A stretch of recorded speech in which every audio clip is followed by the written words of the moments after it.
Hello everyone, how's it going? Dr. Incompetent here, and let's resume this 2022 complete beginner's guide to Dungeon Crawl Stone Soup with a new character. We're going to try a new archetype, a ranged character. So if you like shooting things from range and doing massive DPS as a sniper, then this is for you. We are looking at ranged because we're now playing in version 0.29, and in version 0.29, this is October of 2022 when I'm recording this, it's the most recent stable release of the game, and they have reworked the ranged game, meaning that now ranged weapons no longer have ammunition, so you have unlimited ammo with whatever ranged weapon you pick up, and the ranged skill for weapons has been reworked so that crossbows, slings, and bows all are trained under the same skill, which means you can much more easily switch between them. So I thought it would be fun to try a ranged character to experiment, see how the changes have affected playing a ranged character, see if it's a power boost to that type of build, and talk you through it to show you a new species, a new background, and a new god from the previous part of the guide. Now, this is further along in a series that I began with a Minotaur Berserker, and it's a complete beginner's guide, but at this point in the series, I'm not going to be thoroughly walking you through all of the procedural stuff of how to play the game or the philosophy about the game like I did at the beginning of the series, because I'm assuming you watched that and you heard me say that already, and I don't want to repeat myself. But if you are coming into this new at this point and you want all of the beginner walkthrough of like just booting the game up for the very first time, how to understand everything, how to do the controls, how to edit your config file, please go back to episode 1 of this series and watch me smash through the game in a complete 3-rune victory with a Minotaur Berserker. Now, for this one, we're going to choose a different species than a Minotaur. A Minotaur is great, and we could actually even be a Minotaur again if we wanted, but a Minotaur is a great melee fighter. Now, when you're thinking about playing a ranged character, you actually have a lot of interesting choices with your species. You can push Shift 5 and go into the aptitudes, and you'll see this explains all of the skills and how good or bad a character or species type is at training it. And you can see right here RNG is range, and then you can say, oh, well, like a deep elf is great at range. They have a +3 at range, right? Or, you know, what else is good at range? Well, a kobold is very good at range. And you can look at saying, okay, I want to play one of those kinds of characters, and you certainly can. You can go by what is the best with this type, and that is one way to do it. Now, what I'm going to do is something a little bit more unconventional. You could be a Sprigand, you know, so that you can move really fast and shoot things and run away and kite them and stuff like that. That's totally fine. But I'm actually going to go over here to the simple category, and I'm going to choose a gargoyle for our ranged character. I'm doing this because gargoyles are amazing. They're amazing for a lot of reasons. They're great at being just warriors. You can be casters with them, and you can be ranged. They're very versatile because they're just a super, super strong species. If you are a beginning player, I highly recommend just picking something from this simple category when you're experimenting with the game, because in general, these are species types that have a lot of upside with not as many obvious gaps or downfalls, or require very careful manipulation of and have like unique play styles that are changed the way fundamentally that you experience the game, like some of the advanced characters or even the intermediates for that matter. So a gargoyle is a great choice because they're very good at using armor and surviving, and they're not bad or good with ranged weapons, so they have a 0 aptitude, which means they're just fine. Now, ranged characters are interesting because there's a variety of ways that you can play them. You can play them as straight up tanky ranged characters that have like heavy armor and maybe even a shield and are okay if, you know, fighting things in melee. You can play them as like a hybrid type of character that does some magic and also uses ranged weapons. You can play them as more of an evasive, running away type of pure glass cannon DPS. There's lots you can do with range, but for the sake of surviving, I'm going to use a gargoyle and be a very, very tanky type of ranged character to show you how to survive and start out in this way. But as you go, you could be like a Spriggan or a Tengu or even a Deep Elf and, you know, be good at ranged, but just not have as many hit points and be a lot squishier. So we're going to go Gargoyle, and when you get to background, there are two backgrounds that are easier for ranged characters, which are Arcane Marksman and Hunter, because they guarantee to start with a ranged weapon. You can be like a fighter or something, or a gladiator or whatever, but if you do that, you know, you're not going to necessarily get a ranged weapon right out of the gate. You might have to find one, and that's possible, but I'm going to go ahead and just be a hunter so that I get a short bow, some light armor, and a scroll of immolation, which I don't really care about. But it can be funny if you want to make things explode. The Arcane Marksman is better if you want to be a hybrid type. You start with a sling, and you get some hexes to kind of like debuff the enemy, slow them down. But we want to be just a straight-up hunter, and let's go. So the first thing I want to call to your attention when we are in the dungeon is to look up in the upper right. You'll see we have 12 hit points, and we have 1 magic point. We have a 14 strength, a 9 intelligence, and a 13 dexterity. Unlike the Minotaur berserker we were, that wanted only strength, our character actually wants dexterity. So ranged damage is based around dexterity. So our 14 strength should be pretty much enough for us for the rest of the game, for the most part.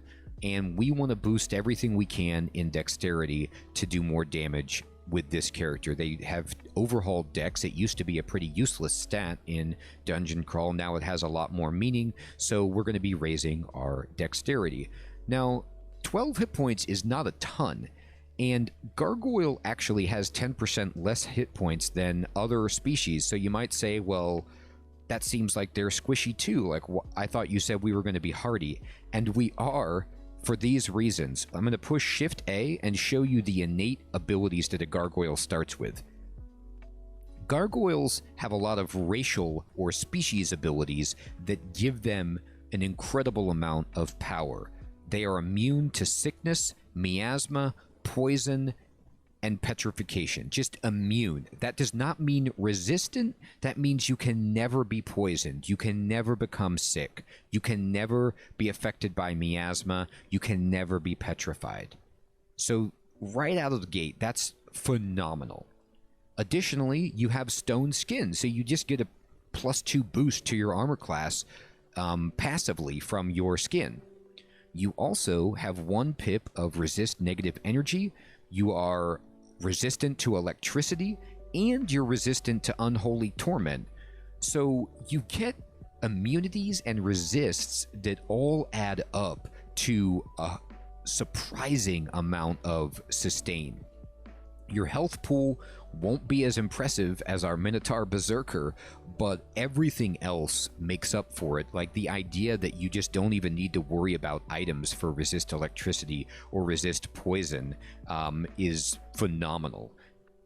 A little bit of help against torment is great, okay? So these are just very, very good abilities, which is why I like the gargoyle so much. Additionally, you can see on our gargoyle we have wings. Later on, as we level up, we're going to gain the ability to just be in flight, to just be flying around, which allows us as a ranged character to do some pretty impressive cheese where we can stand over deep water and shoot with range. And if the enemies can't swim and don't have ranged attacks, it's just kind of like free experience if we can exploit it. So it's a great way to use our flight to our advantage with our short bow. The first thing we want to do with any character is push M to go to our skills and change these. We don't want to be training fighting. We don't want to be training dodging, and we don't want to be training stealth. Everything is going to go into ranged weapons for now, okay? We begin Shift 5 with a short bow and leather armor, okay? And I'm going to go push I for our inventory and look at our short bow, and you can see that the short bow's base damage is 9, its base accuracy is 2, and its attack delay is 1.5. We can reach minimum attack delay at skill level 16 for ranged weapons. Now, here's some things to pay attention to. I want to be wearing armor. Armor affects your encumbrance, which will slow your attacks with a ranged weapon and affect your spellcasting effectiveness or your success rate casting spells. But we're not really going to be messing around with spells with this character. And the reason I'm not messing around with spells, by the way, and doing this tanky build is survivability and simplicity. We're going to be just focusing on using range and the strategy of how to do ranged combat. And not peppering in spells. But as you get more comfortable with the game, feel free to work in some spells. Spells go great with ranged characters. Now, here is the damage calculation for our weapon. You can see our damage rating is actually 10 because we get to add the base, our dexterity, and our skill. So remember, it's a multiplier of dexterity and our skill level with ranged weapons that all add into the base damage of the weapon to give us our damage rating overall. So right now, our leather armor slightly slows our attacks with this weapon, and slightly slows, from my understanding, means completely negligible. It's like almost nothing. Our current attack delay is actually 1.3, which is below the normal base attack delay because we have a skill 5, because we picked the hunter background, so we start with some skills already in ranged weapon. Actually, with a skill 4, I misspoke. So we're ready to go with this character. But before I actually move out, I'm going to show you something, which is the quiver. I'm going to push Shift Q to open up the quiver action, and this allows you to bind a ability or an effect to the F key.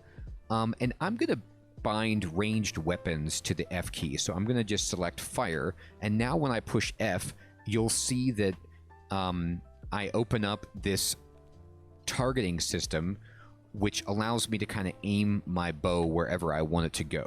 Now, you can fire at a target with the tab key, just like auto attack it, if you have a ranged weapon equipped. But often you're going to be want to be more selective with your attacks. So the F key allows you to do that, and we'll talk more about that as we get into some actual combat. But I think that's good enough explanation of us so far. And I'm going to push O to auto-explore. And immediately we see a goblin and it's asleep. And I'm going to push F. And when you push F with your ability quivered, which is right now our short bow, you'll see that it goes to immediately target, the auto target, whichever target it wants to select. And there's only one, so it selects the goblin. If it's within range and there's nothing blocking the line of fire, all of the boxes will be yellow. We can select it, and we can either push F or Enter to fire our bow. I'm going to push Enter, and we severely wound it. Now, you'll see what has happened is that we're fighting from range. The enemy, the AI, is very good about understanding that you're attacking from range, and it's stepped out of our line of sight. So it's moved into the fog of war somewhere. So I'm actually going to step backward and backward until it comes back into my vision, and just preserve as much distance as I can between myself and this goblin. And I'm going to push F, and I'll push F, and I'll push Tab. Tab, anything I want when there's only one target to kill it. So you can auto-attack if there's only one target, that's fine. F and Enter, or F and F to be more selective. And we'll even talk about some other options as they become relevant. Now that's leather armor. We already have leather armor, but we are looking for some heavier armor. And we found a +4 ring of evasion, which is outrageously good. Look at our evasion. It's 11 right now. We're going to have a lot of evasion with this character because we're going to be building a lot of dexterity. And gargoyles, unfortunately, are not really good at dodging. They have a -2 aptitude, but that's okay. We still can dodge just fine. We're going to push Shift P, and we're going to, which is the put on command, and we're going to put on our Ring of Evasion, and our evasion goes to 15. So now we got a lot of dodge. Here comes a kobold, and I'm just going to push tab and blast this guy. Now, here's something I want to explain. I am fighting in melee combat with an enemy with a bow. Unlike other games, I just want to be clear, there is no penalty for fighting in melee with a bow in this game. For the player. Okay, so for us, there is nothing wrong with us fighting in melee with a bow. They don't get, you know, we're not slower, we're not more vulnerable, we don't do less damage, we're not less accurate, nothing. So you can just stand here and use your bow and you're good. You'll see enemies like centaurs and things, if you get adjacent to them, they'll switch to melee weapons. And I don't know if that's just their AI or if the enemy is actually... I think the computer is actually affected negatively by fighting in melee, but we as players are not. So just stand here and shoot. Now you'll notice this kobold is hard to hit. So until we get a little bit more accurate, some of these moments are going to be challenging, but we can just stand in with our stout gargoyle and be okay. And that's one of the reasons I like something like a heavy armor gargoyle tanky type ranged character, because until you get really accurate, many quick and evasive nimble enemies will just evade you and get up on you, and it's problematic. Now, look at this. We just got the Trismegistus Codex and found Mephitic Cloud, for example, as a spell. And that's a tremendous spell if we wanted to learn it. There's a sling. Now, I'm not going to use a sling, but if you find a really good sling, the amazing thing, like I was saying earlier about the melee, or I'm sorry, the ranged rework, is you can just pick it up and use it. Like, you get an artifact sling or a magical sling, go ahead. You are training ranged weapons, you have unlimited ammo with it, and your skill governs its effectiveness, so go for it. Use whatever the best you can find. And there's ringmail, and we're going to immediately pick that up and wear it. And there's a buckler, which is great to see as well. All right, I'm going to get this, and I'm going to get this and this. Okay. So I'm going to put on, I'm going to Shift W to wear my leather armor, and I'm going to also,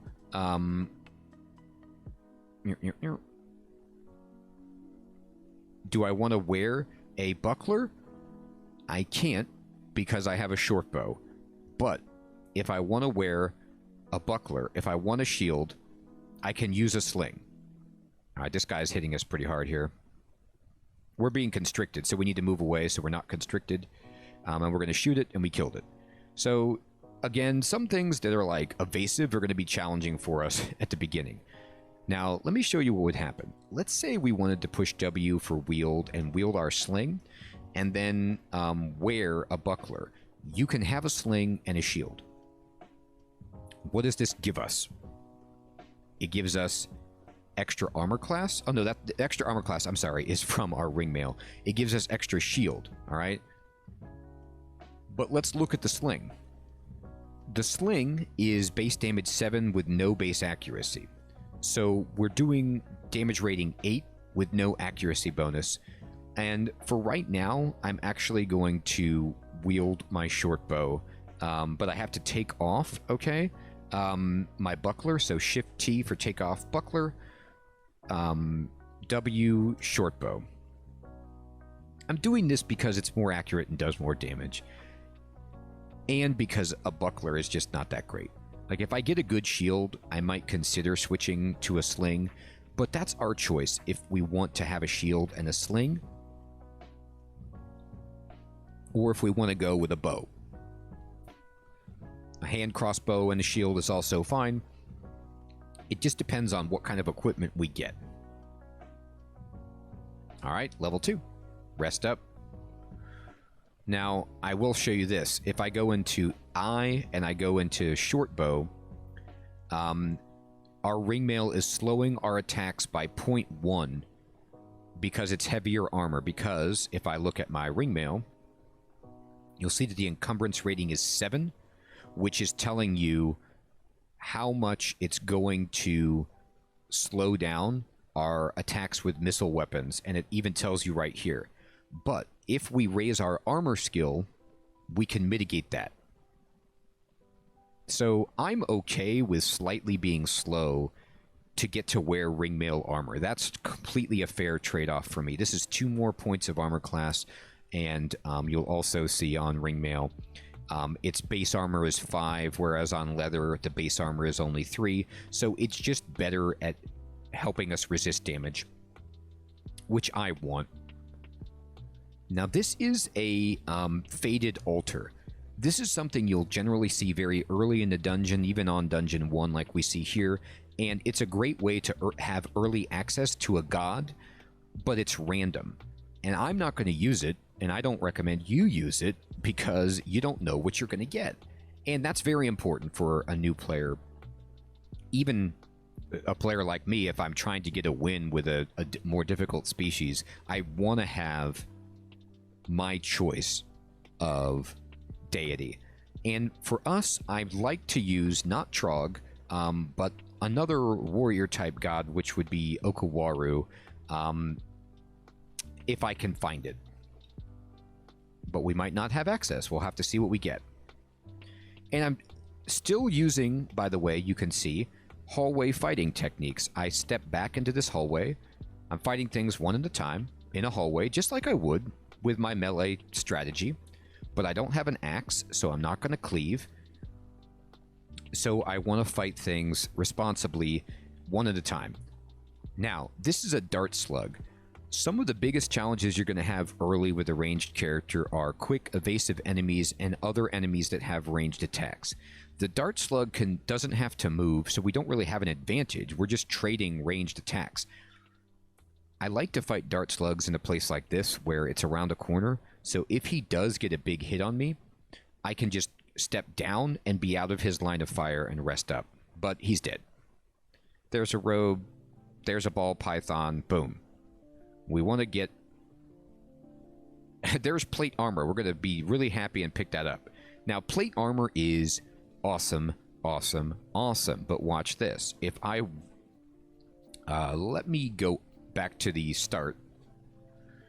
Just because I know it's a little bit safer over here, because it's going to take several turns to put on plate armor. If I put on plate armor, wear plate armor, Shift W, you'll see my armor class goes to 12, which is awesome, but if I go to my short bow, I'm slowing my attacks by 0.8 because of the plate armor, and that's too much for me right now. I'm going to go back to ringmail. I don't really need plate at the beginning on Dungeon 1 because the enemies don't hit hard enough to justify it anyway, but because we have found it, and we are only on Dungeon 1, I'm going to actually start training armor to mitigate that penalty. By the way, when we leveled up, we got 5 hit points and a magic point.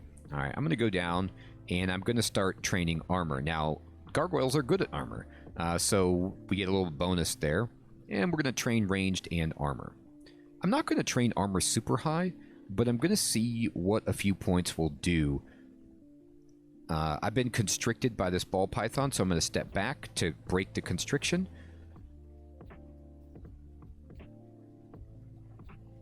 And we're done exploring level 1. Boom. Let's go down to Dungeon 2. Okay, it's an adder.